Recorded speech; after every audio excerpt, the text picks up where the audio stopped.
So, so today I'm going to talk about the state of education.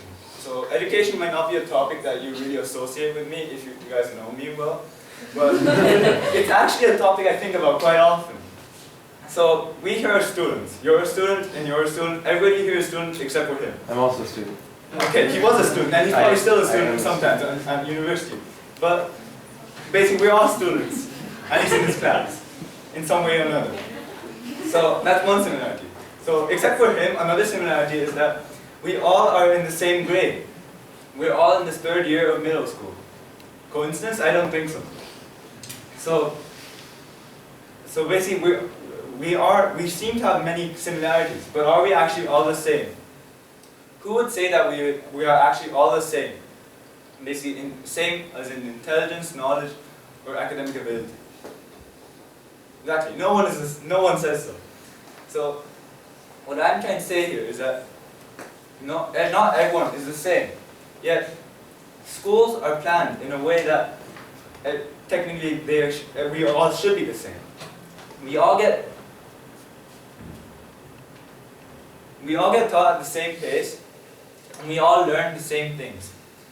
We all go through the same classes, and technically we learn at the same pace, so we should know the same things. So, but do we all know the same things? Do we all know the same things in math? Do we all know the same things in history? I'm pretty sure that some of you are good at math, like him, and some of you are good at history.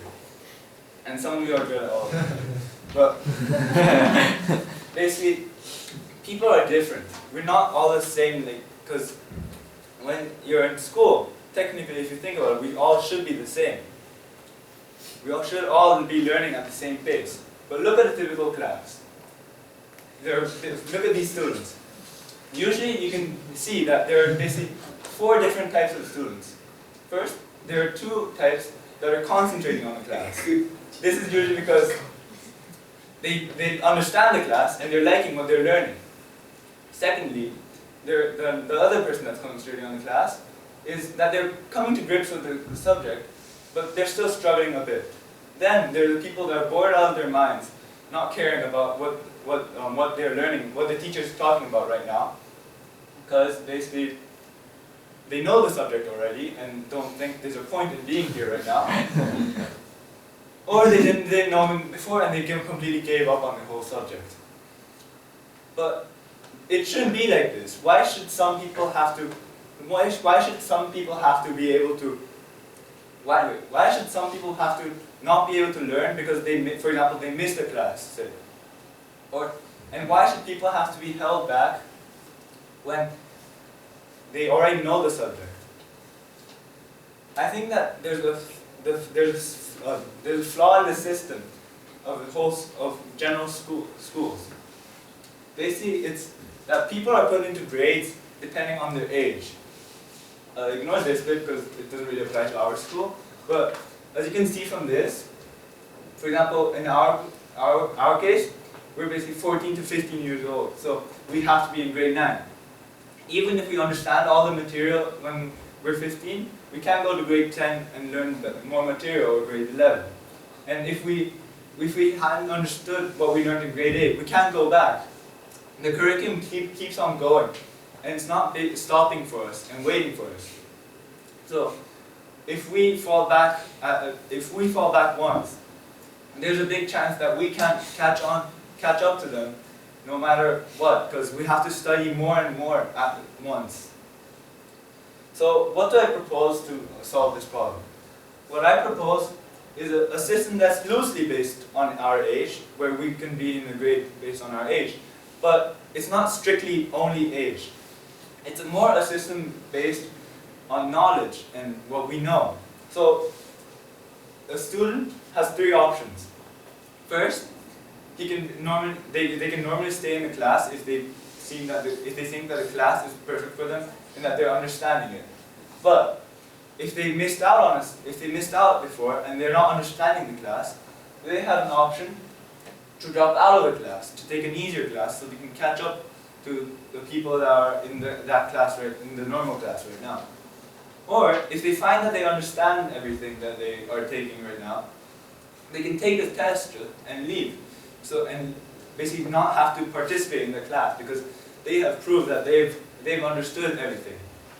So, say you're the student and you understand everything that's being taught in math right now, but you've been struggling in history class because you don't understand World War II. So, in the current system, or the most common current systems, you've got to stay in the class, in math and both in history. So in math, you've got to stay in the class even if you don't understand it, and you have to listen to the teacher talking endlessly, even though there's really no point in view of staying. And in history, you don't really understand it anymore because the teacher taught something, but you missed it, and they went on. So with this new system, if you're doing well in math, you can just take a test and then leave that class and not have to attend it anymore.